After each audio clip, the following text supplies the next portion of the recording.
По речиси 50 години обновен е 110 киловатен далекувод, што ги поврзува станиците Штип-Пробиштип.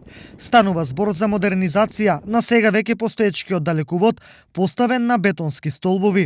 Инвестицијата е на МЕПСО. Ова е дел само од една голема инвестициона фаза, вкупна 150 милиони евра во следните 10 години, од кои што 102 милиони евра се само до 2022 година, односно во следните 3 години. Тоа само по себе кажува колку сериозна инвестициона активност се случува во нашата земја. За придобивките од реконструкцијата зборува Ева Шуклева, првиот човек на МЕПСО. Ќе добиеме и постабилна мрежа и подобро снабдување со електрична енергија за жителите на градовите Пробиштип, Злетово, Крива Паланка и Кратово. Овој далекувод е дел од планот за реконструкција на повеќе вакви вителни објекти во државата. Период, станува збор за трафостаници 110 киловолтна, имаме 6 такви, покрај ова од Штип до Пробиштип, имаме од Штип до Овче поле, од Овче поле до Велес, од Велес до Скопје 4, потоа имаме од Миладиновци до Бунарџик и од Прилеп 1 и Битола 1.